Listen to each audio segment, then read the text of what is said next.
Well, hello everyone. Welcome to episode number 71 of the Faith and Pop Culture Podcast. I am your host, Daniel Blackaby, and I am joined, as I always am, once again by the one, the only, the legendary Naya Carlson. How are you doing today? Feeling very legendary today.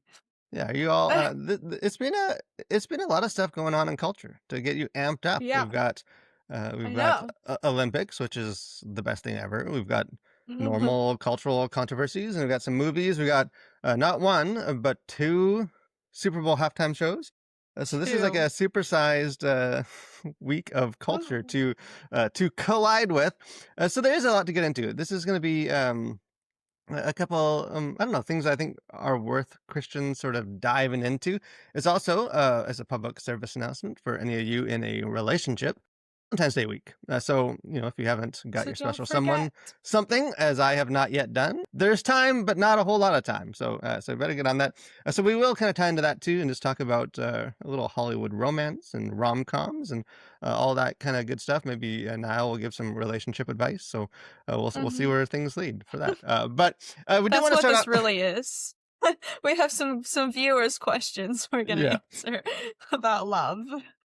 But before we get to the romance, do want to talk more about some antagonism, some division, some hatred, even, and that is we had the Super Bowl, which again I'm not a huge football fan. I follow it.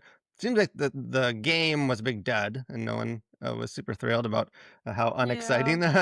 Although congratulations to the Seattle Seahawks. But the real discussion, I think, for a lot of people that aren't like a diehard Seahawks fan, was the halftime show. So this thing we talked about this weeks ago when it was kind of first announced. Bad Bunny was going to be the entertainer for the year, and as there is every time an entertainer for this halftime show gets announced, people had mixed opinions and freaked out and started causing a lot of discussion about that. Although this year it seemed like things kind of took it to another level where Yeah. we got whole other like alternative programming for the halftime show. There was talk of Yes. even like a third, like a holy halftime show, which I mean things got a little wild. But now we're on the other side of it. We've survived the apocalypse of the halftime show, and can kind of reflect on it. And I don't know. To me, the biggest takeaway is like kind of much ado about nothing. Like there was a lot of talk about this, and I don't know. It almost feels like in many different levels a total letdown. Like nothing really happened. Like nothing, that people were worried about. The alternative, like the Turning Point halftime show. I don't know. We can get into that a little bit. Just seemed like any way you looked at it, it was a dud. I think the actual halftime show itself was a dud. Bad Bunny. I know you maybe like Bad Bunny's music more than I do. Maybe I a don't know. little To me, bit. it's like this is like one of the most boring halftime shows I've ever seen.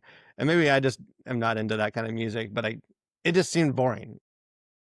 Like I was trying to think back after I watched the halftime show to like sort of like what big moments were there? Like, hey, this was cool. And I mean, there was a couple. Like I liked when he sort of like talked to like the kid that was sort of I think supposed to represent him as a That was kid, and so it's like I don't know, cute. maybe like the dad and me. Well, there's some like speculation that that could have been either a young Bad Bunny, which I like to think, or it could be representing the kid that was like detained a while ago or supposedly detained by ICE. So it could have been a political statement. No one's really sure, but there's a lot of speculation around that.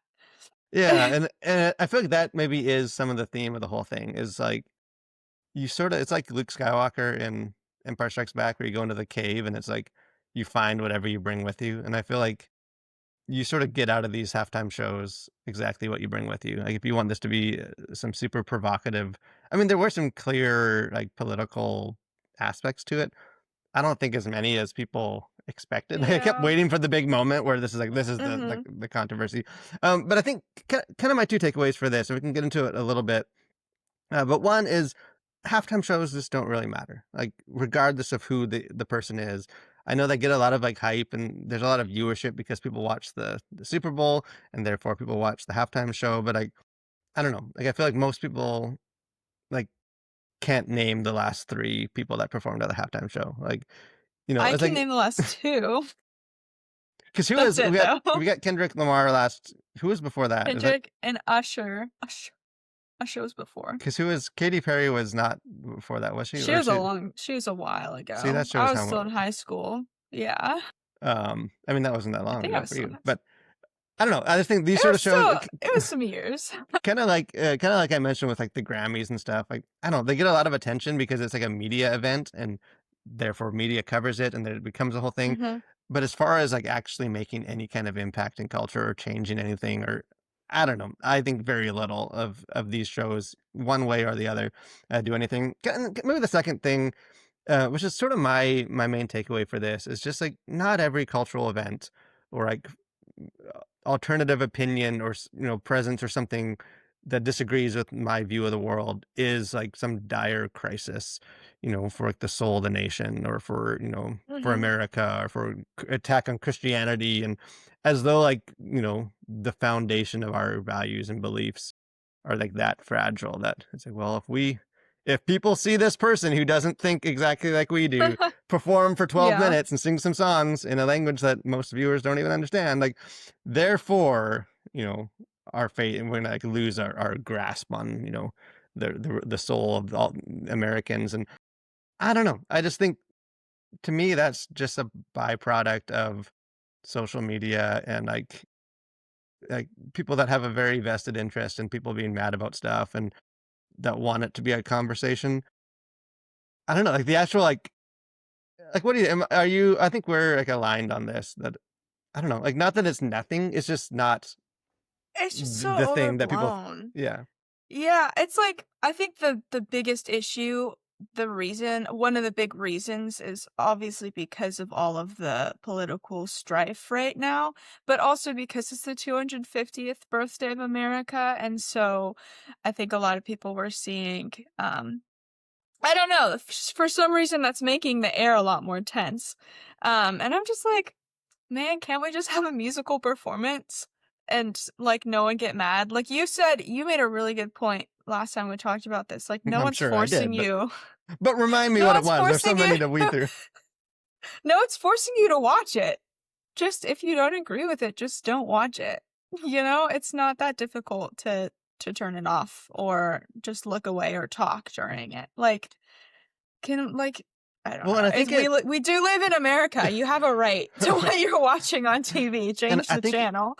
I feel like a lot of it comes down to this, like, a sense of ownership, maybe even entitlement to we sort of want I think that's even the genesis of, like, the Turning Point one, halftime alternative show, like, we sort of feel like everything should be catered to us, like, that Mhm. "Hey, I like watching football, therefore, like, the entertainment that they show should be my values, or they should do this," or, and I don't know, I just think, like, yes, engage in the conversations. I think, if they're gonna publicly, in a very public forum, present views, like, then they're open to to have pushback and to have like, I don't think that's wrong at all for people to, like, dissect it a Mhm. bit and talk about it, and, same with, like, the award shows and stuff, but just this, like, righteous anger and, like, indignation that, how dare they not cater to me? I don't know, like, I think sometimes it's actually healthy for us to have these people perform or, like, on a stage or win an Mhm. award or whatever it is that say things that we think is very wrong or, like, Mhm. promote things that we don't wanna promote or vote ways we wouldn't vote, like, Yeah. I don't know, I think there's to Even me it even so we can just critically think through why we disagree with this or why maybe they think this. It's like it's a good exercise in critical thinking, I think. and I don't know, I find, like I'm someone that I hold my beliefs pretty firmly, like, I'm pretty confident in what I believe and stuff, but I just find there's an arrogance to this mindset that, like, if only everyone else would sort of align their viewpoint exactly with my own personal preferences and desires and opinions, then, like, we'd be living in a American utopia or a Christian utopia or whatever it is. Like, Mhm. if only they would just think like me, or the music would be catered towards me, or the performers would say the things on stage that I think they should say, that sort of, that's the answer. I have it figured out, and we're sort of mad that other people I don't know. I think that there's an arrogance to that that I think is like unbiblical and Christian and unhelpful.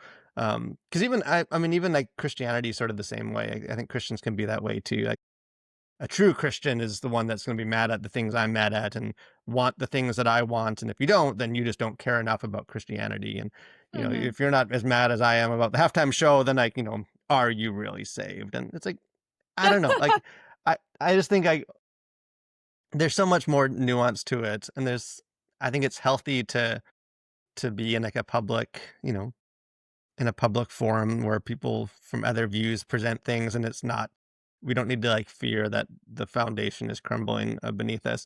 And I will touch on the because we both watched both halftime shows. I'm of the opinion that both were awful. Neither one of them. We needed the holy halftime show.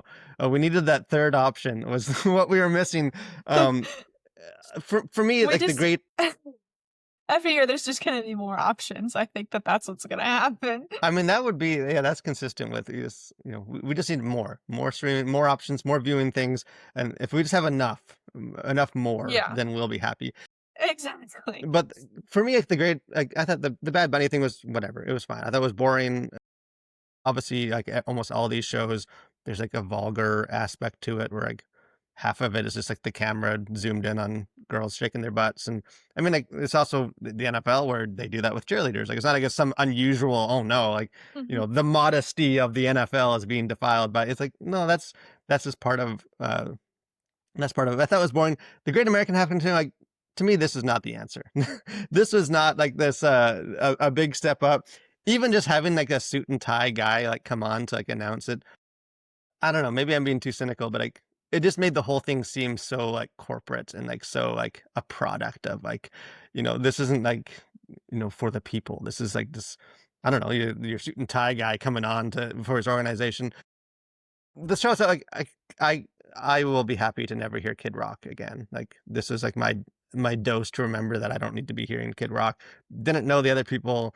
To me, the whole thing came across very, like, overcompensating. Like, we're so American. Like, we're so Mhm. cool. We got rock and roll, and, like, this is like, I don't know. None of this does anything for me. The part that I do think is, and we can maybe touch on this real quick and then move on, but, that does kinda rub me the wrong way is like the show, like obviously the whole thing, Turning Point, you can't really get it away from the legacy of Charlie Kirk, and his death and all of that stuff that happened. Like, in the show, the halftime show, the Great American Halftime Show, ended with like a tribute to Charlie Kirk, and like, which I think is fine. Like, obviously he's the one that started this organization. It's just the irony to me that like I feel like if you think back on like Charlie Kirk, like what is he the most famous for? What do people most know him for?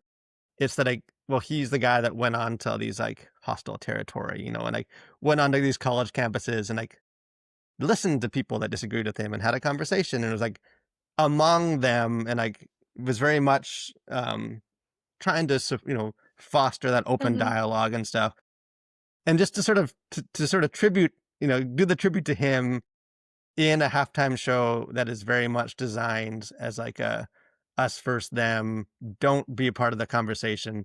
Just come get what you want, your own side. Let us tell you Mhm. how good you are. Let's take you to church. You don't need to go out into the world and hear all those other things you might disagree with. And I don't know. To me, it just seemed like such a like a almost like a hypocrisy. Like it's just so against sort of Yeah. what people know him for that it almost made it stand out to me more that we why we don't need the show. Like, like because even I saw an Mhm. interview with one of the guys that put on the Great American and on like Fox News or one of the news networks, and I saw it too, yeah. this the language I forget the exact words he was using, but essentially like we sort of stole like we took this many viewers from the main one, and it's like I thought the whole point was like wasn't like an us versus them.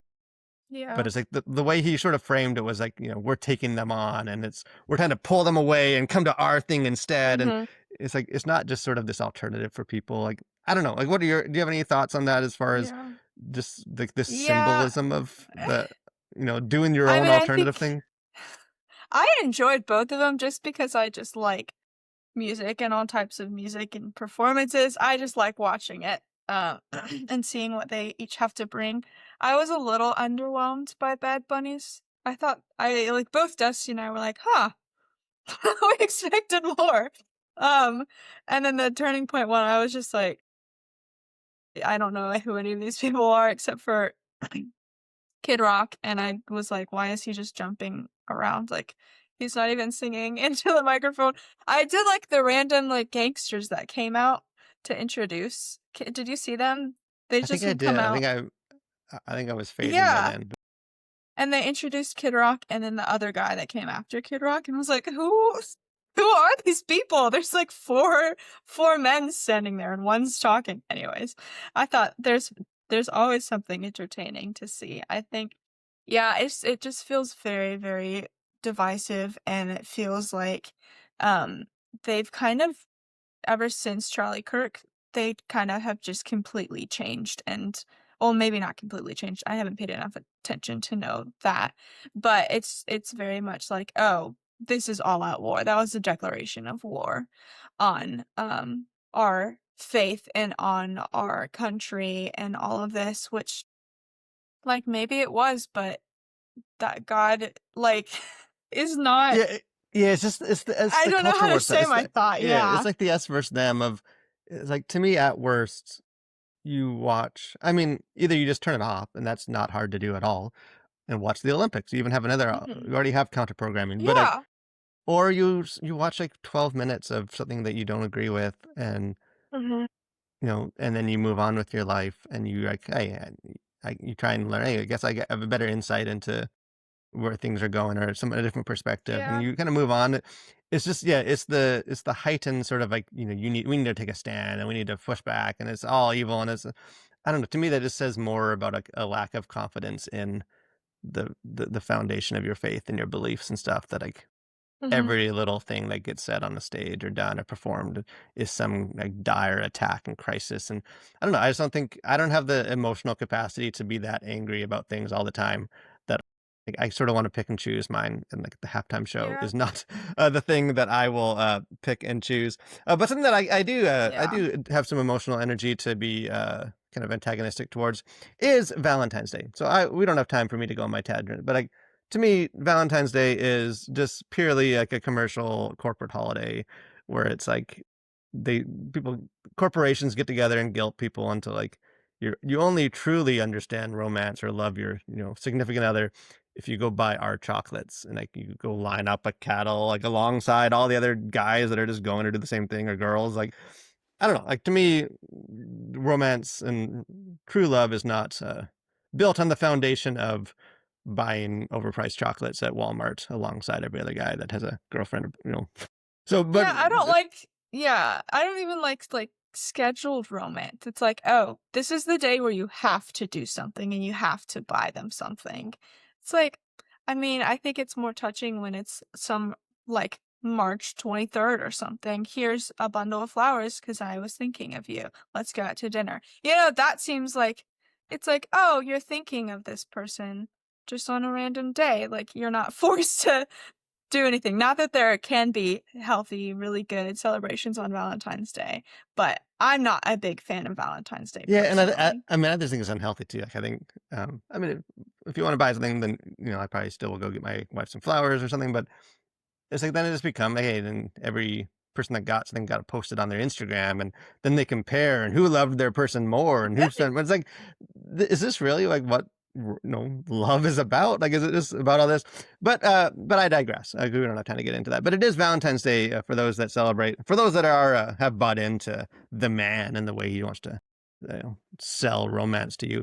It is Valentine's Day, so I thought we would talk a little bit just about rom-coms, about kind of Hollywood romance, because I feel like this has been, and maybe you're slightly too young for some of these conversations, but like the whole idea of like What's that mean? yeah, this is the for mature audiences only the romance. No, this is as far as like they're always sort of like from in churches and stuff, like at youth group, there's always like Hollywood is trying to sell you that romance is this, but the like they're it was just sort of like the boogeyman of like if you don't want to know if you want to see like corrupted romance and love and what all that is, sort of Hollywood. I don't know. I think there's definitely truth in that. But I don't know. I don't know if those are necessarily the conversations we have as much. Um, but I thought we could get into that a little bit. And I think there is because I think it's just important for Christians and stuff to reevaluate like, what is biblical love look like in a world Mhm. where there's a lot of other versions of love. But I think also just the way that like the industry and entertainment and stuff, the way that it's approaching kind of romance and rom-coms and stuff, I think can also tell us a bit about just culture, like, about the way people are wired, the desires of people, and I think how some of that's shifting. Because one of the conversations that I know has been going on like within the industry for a while is just the fact that there aren't many rom-coms anymore. Like it sort of seemed like in like the '90s that was like one of the big And early genres, 2000s. You and always early forget about 2000s the early for those kids out there 2000s. that that maybe weren't alive in the early You '90s. don't forget about 10 Things I Hate About You, okay? You um, can't forget about it. but there was sort of that like golden age, or just seemed like there was tons of these movies coming out, and like now there's just not like there's very few Oh, kind that of actually came out in '99, that's my bad. You're right, okay, keep late going. '90s. We'll Yes, round thank up you. to 2000, um, and I think there's obviously there's never simplistic answer. I think part of it is just like the movie theater experience has changed, and it's shifted to be more about like the blockbuster, the spectacle. Like, you also don't get a lot of, like, just straight dramas in theater necessarily. Like, it very much is sort of that's the big stuff, and then, like, the smaller stuff. The dramas are maybe on streaming, and so I think you maybe still do get some of, like, the rom-com stuff. It's just on Netflix or somewhere else and kinda buried. It's just not as, like, big, you know, like, Yeah. shared experience of it. So I think there is part of that. I think the other part, though, is I think maybe we're just more cynical about these types of films, like, or just about romance in general, and, like, Mhm. I don't know, like, I think maybe there is people just aren't as sold on, like, the love and romance being shown in these rom-coms as much as they maybe were. Like, what do you think? Like, are people just too, like, cold-hearted now that we don't want rom-coms? Like, what's No, the I answer to that? think well, I think it's part of the whatever art movement that we're in now. It's more people want realistic and, like, grimy and hard, stories, and a lot of ambiguity, I think, is has become really popular. So it's no longer like, "Oh, we want to know what's gonna happen." It's like, you want to be surprised in a certain way, or you want it to reflect what's real life, which a lot of times is not a happy ending right off in the sunset, run into the airport and declare your love, you know? And so I think yeah, and I think talking about, like, romanticized life, it's just not realistic, and so I think a lot of people became really disappointed when they realized that that's not what their relationship is gonna look like, you know? Yeah, and you probably know people too, like I've known people that, like, they were expecting their life to be a rom-com, like, and and very much struggled with the fact that they didn't have that Mhm, it was actually relationships were a bit more messy than that, and there was a bit more to mhm, it, and, that they had to work at it, and it wasn't just sort of this fairy tale, and yeah, I do think there is I don't know, I think you're right, like, there's a more cynicism towards some of that, and, um, where we want to more explore. Although I think that is changing too. I think people are starting to get tired of that, and it seems like kind of yeah. optimism and stuff is coming back in, and more like sincerity and stuff. I think there's only so much of that, like just dark and gritty and like unhappiness, and because I mean the truth is like that's not fully reality too. Like you Mhm, sort of have both of those side by side, and if it's all just roses and butterflies, like that's not realistic. If it's all just gloom and despair, like that's not mhm, realistic either too. Like I think there always sort of is this pendulum. um I think also you just see, like, outside of movies, like people just aren't dating as much or getting married. Like I know like my generation, millennials, sort of started that. You're a Gen Z, and like you guys have taken it further than that, like even where it's like, why even get married? Like it's, and I think there's lots of like social reasons for that, but like I think prioritizing other like the self more and like the career, or prioritizing or just not believing in like the commitment aspect, and I know lots of people that have been dating the same person for a decade, but it's like, well, why get married? People just get divorced anyways. Like, I think you definitely do see sort of this it reflecting cultural trends. And I think another interesting one, which we've touched on, we've touched on before, I think, on the podcast, but I think just like a shift between what people want to see. Like, it's not just that they don't want to see romance and like they just hate love now. It's like they want to see like affection and like relationship stuff. They just want to see more like friendship and like they want to see more Mhm. platonic and like where like you can have a guy and a girl have a friendship and like not make it all about sex right from the start, like not make it all Mhm. about romance and or even just like family. Like there's some of those other dynamics that I think kind of get shortchanged when the focus is always, you know, okay, there's gonna be a Yeah. guy character, there's gonna be a girl character. Obviously, they're gonna be in love, and there's gonna be sexual tension, and like that's gonna be like the be all end all of their human relationships on Earth. Like neither of them are gonna have Yeah. families. Like they're not gonna have other, not gonna have just close friends. Like it's all gonna be that. Um, and I think you're sort of seeing a shift away. I think particularly Gen Z, because we talked about this with the teens and screens survey that came out, which I didn't pull the numbers from that, but I just sort of that shift away from particularly Mhm. coming from, like, Gen Z. And I think you even see that too with, like, you see the adapting from that, like, because you see movies, like, I go to, like, Disney movies because for so long, like, that was, like, the punching bag of, like, it's that's the romance that you don't want. That's the kind of love you don't the Disney romance of just very superficial and shallow, and, that was sort of the church would always point to that as, like, the kind of the Mhm. counterfeit, love. But you, like, look back at, like, the recent like, in the last, like, 5, 6 years or Yeah. more of, like, Disney movies, and I think there's lots of reasons for the shift. I think just the idea of, like, like Snow White or Sleeping like, a very passive, like, kinda semi-useless woman that just sort of princess that exists to just have some random stranger come by and there's a prince and kiss her and And save whisk her. her off from Yeah. marriage and, like, like she's like a prize that he just sort of claimed. Like, Mhm.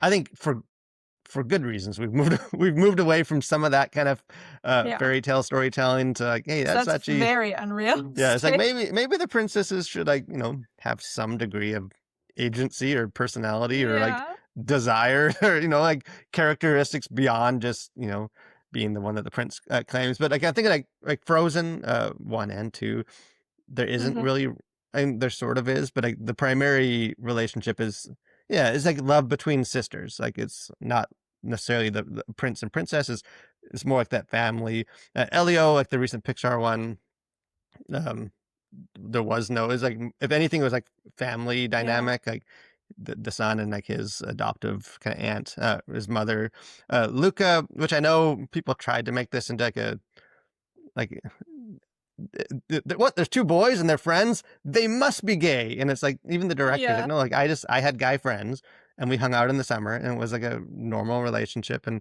I don't know, you can read into it if you want, but to me, it's just hey, Mhm. friends, like, two male friends that like weren't in love with each other. Onward, the Disney movie, another one of just two brothers, that dynamic. Raya the Last Dragon, just friendship. Moana, there's no romance or prince in That's Moana. a good one. Um, Wish, another one. There's not like a prince in that. It's just the princess and like her family and her friends and her sort of her community. And um, I don't know. You just don't see a lot of sort of you do see sort of the shift away from just like everything has to be romance and love and marriage and fairy tale, love at first sight, go for a dance at the ball and then you're married the next day. And I don't think that's a bad thing. Like I don't think that's I think there is sort of a course correction in that. Like have you seen that? Like have you seen just in like in shows or movies or anything like just a Yeah. shift? Well, and I think it's even good too, because a lot of the movies that you just listed are about, like, kids too. And they're, like, good movies that, like, adults can watch as well, but it's, I think, very healthy to have friendship expectations for children instead of romance expectations, at least at that age. But yeah, I've definitely seen that. One of my favorite shows, Community, specifically created it so, like, at the end, none of the characters end up together. Like, they've had some relationship history in the past throughout the show, but at the end, they were like, "Oh, nobody's gonna end up together because this is not we're not a normal sitcom," you know? And so it very much was focused on friendship and how they were relating to each other on that level.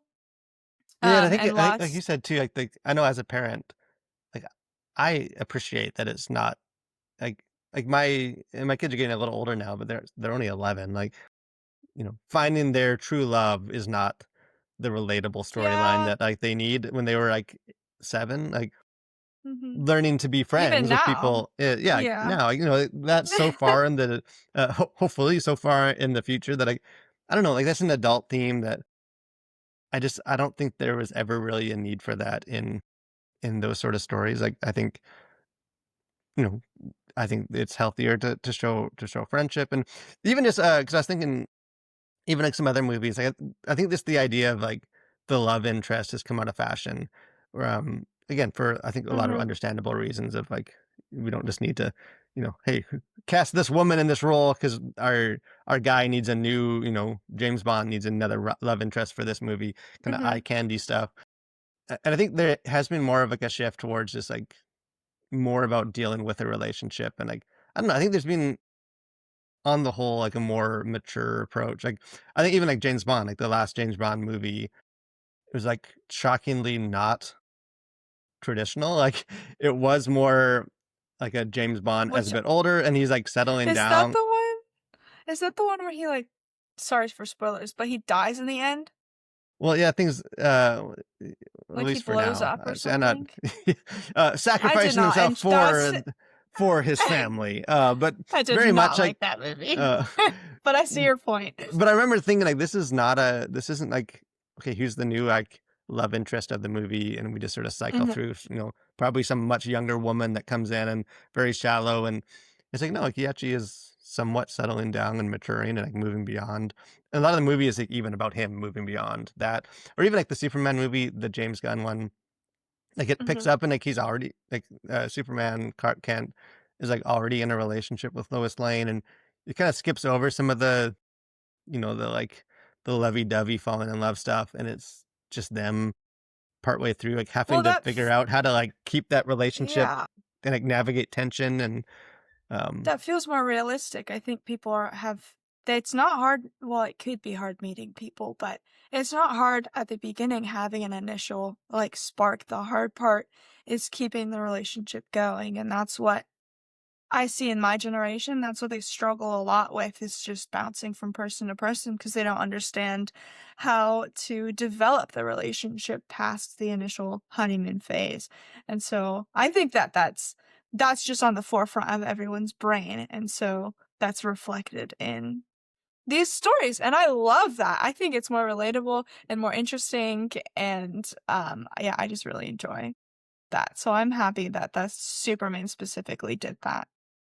yeah, and I think I don't know, I think all those sort of cultural if you sort of just read the culture a bit, like, I think you do see it reflecting more the questions that people have, and it's not just this idealistic, like, hoping for romance, hoping for some love at first sight, like, not that there isn't any of that kinda stuff still Mhm. going on, but I think it's more people as having questions of like, how do you keep a relationship? Like, how do you find meaning in it? How do you find a relationship that lasts, that's not Mhm. super superficial, that's not, or I think even just a dissatisfaction with just sex, like as the be all end all of, like I know a lot of like the statistics and stuff for like younger generations just even sort of like the hookup culture and all that kind of stuff has gone down. Like it's almost like Gen Z is like in many ways, I think more prudish than Mhm. millennials, and millennials were a bit more than the generations before. And I think there has been like a this isn't satisfying. There's more to it than this.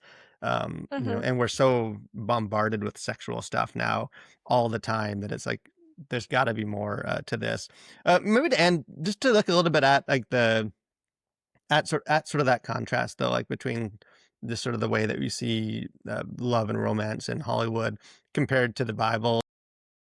And I will say, like, I think rightly so, Christians can point to Hollywood, even in some of these changes and stuff, and be like, that's not the full story. Like, there's more to it than, there Mhm. is sort of this, like, this fantasy element to the way it shows love.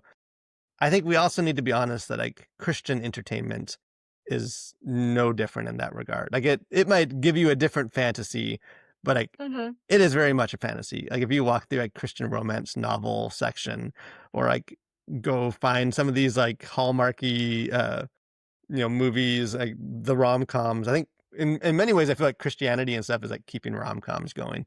Like the wholesome kind of like Candace Cameron Bure is like keeping the industry afloat with her very like Christian, wholesome rom-commy Mhm. movies that come out like every Christmas. And I don't know, like very much also presenting a distorted view of maybe in the opposite direction, and it's like so pure and innocent and but also very sugar coated. And if you just sort of love Jesus, then some perfect firefighter is going to move into your town, and he has a tragic backstory, but he loves puppies and he's going to sweep you off your feet, and he's going to always treat you right. And it's like, well, I think there's still messiness to romance, even if you're Christians.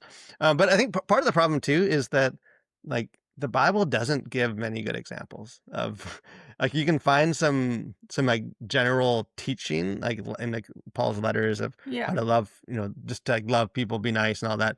But as far as like looking for like a model for romance, like, and like, how do I date? What do the people in the Bible do? And we're like, most of them are awful. Like most of the romance and stuff in the Bible Yeah. is terrible. Like either the characters that you would hope would be a better example, like Jesus or a lot of the disciples, either aren't married or you don't. They don't talk about it. It's Yeah. not talked to. It's like glossed over. Like all the people in the Old Testament are terrible. Like Sarah and Abraham is like What that's was not up with that? like that's not what you go to for like the marriage counseling. Like Yeah. just be an Abraham, just pawn your wife off to Pharaoh if you need to, but Yeah. to get reward. Like, David is not the House of David show is doing like you know like they're telling his story and like as a romance, but it's like, well, he's not necessarily. You got to sugarcoat a lot of David's story to make him an example of that. I don't Mhm. know, like all the like Jacob, all that family dynamic, Isaac and the betrayal and the wives and manipulative. Like, there's just a lot of messiness to like. There's not a whole lot of just clear answers to how do you do this, how you navigate, like what is a Mhm. healthy. Like I think the Bible is very clear, like on love, like how to love Mhm. people, Yeah. and what does that look like. But as far as like in a romantic context, things get a little. I don't know. I Things mean, get a little Song of dicey. Solomon. Hey, we do Got a have. whole book right there. Yes. Speaking of for adult eyes only, Yeah. I don't know. Like, have you because you're. I know I've been married for a while now to my wife Sarah. You are on the path towards marriage because you're getting married in what 4 months from now. Um, Something like that, yeah. like May I how don't know. Like many days how is have it, you I sort of like wonder? navigated that? Like how like where do you look in the Bible for for inspiration for that? Like how do you Yeah. have you thought much about that? No, I think honestly it's just been examples of Christian couples that I personally know, and also just working through a lot of things with Dusty, and talking through a lot of things with people that I trust and know to be in healthy and strong relationships. And all of the people, I think most if not all of the people that we have gone to for, like, advice have been Christian as well.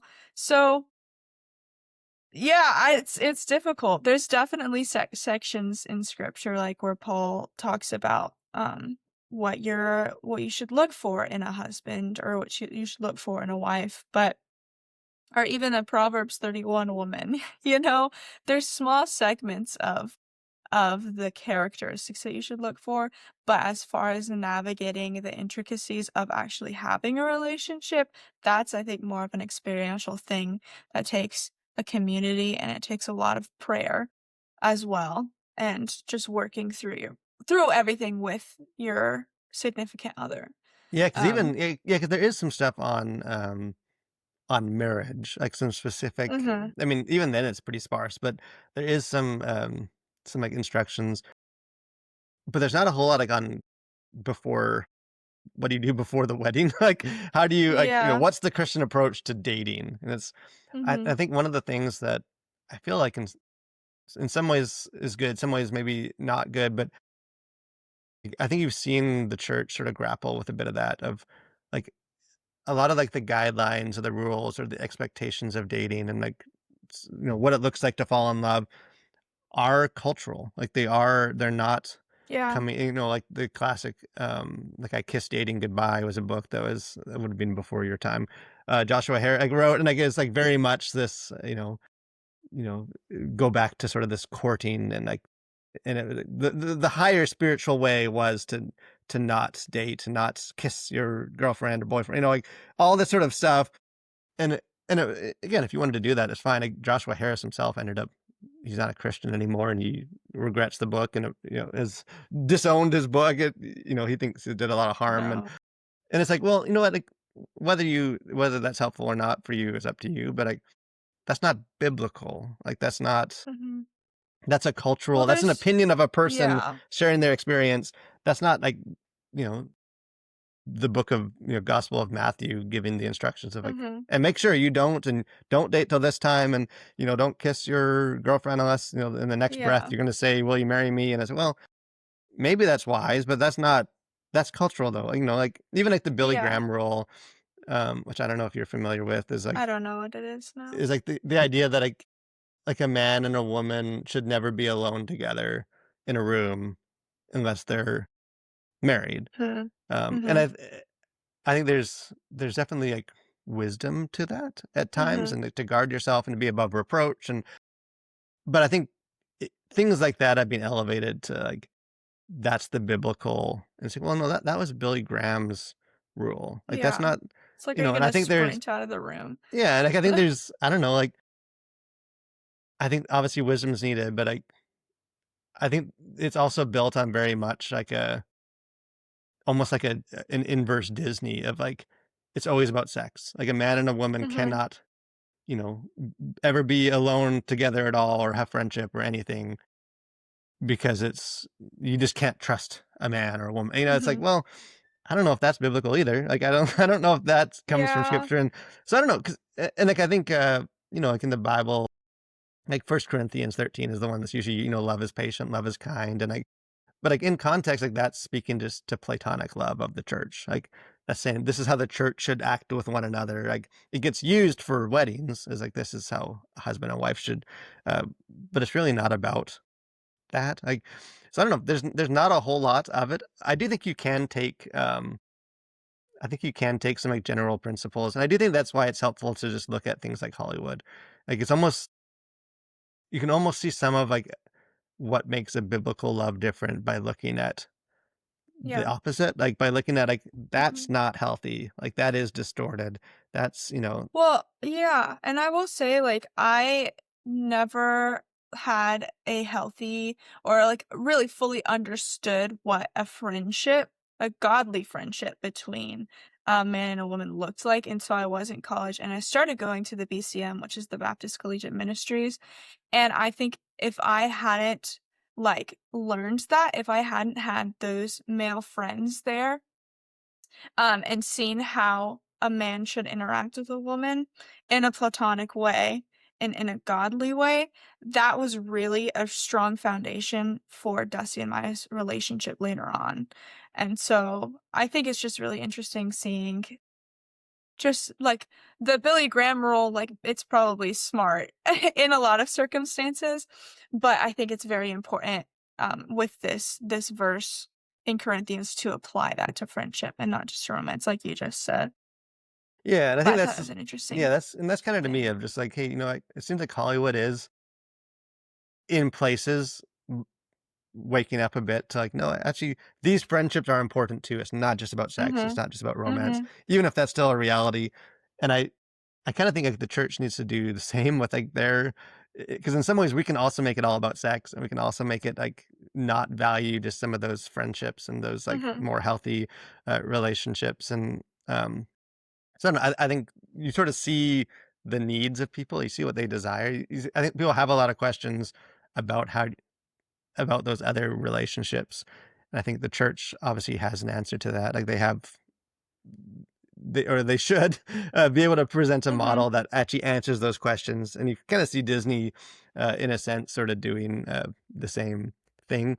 Obviously, a lot more we could get into for that, but I do think I don't know. I think it's an important conversation for Christians to be looking at of not just kind of condemning what we think Hollywood does wrong, but like actually evaluating like, but what does it look like to be kind of a biblical approach to these types of relationships, and are we giving answers better than what Hollywood is doing? And if Mhm. not, like, what does that mean for us to do? I was thinking, I do know. Speaking of answers and things that are definitive and things that will spark the loves within you. The next segment, the final segment of this podcast episode, we have things we like that you should like too.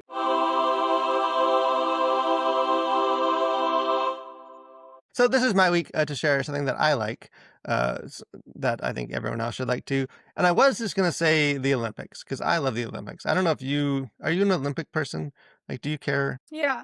I don't have a way to watch it this year, unfortunately, but, like, there's no greater motivation for me than pretending like I'm in the Olympics or I'm training for the Olympics. I know my motivation to like, get back disciplined with my like running and stuff is definitely higher when it's the Olympics, and you see these people. Mhm. So I was just gonna share a general, but I thought I would get a bit more specific and share based on what I watched at the Olympics just a couple of days ago. And that is someone I had never heard of. I was introduced to Laura Nakia Guntzman. So this is the one of the female figure skaters representing Italy.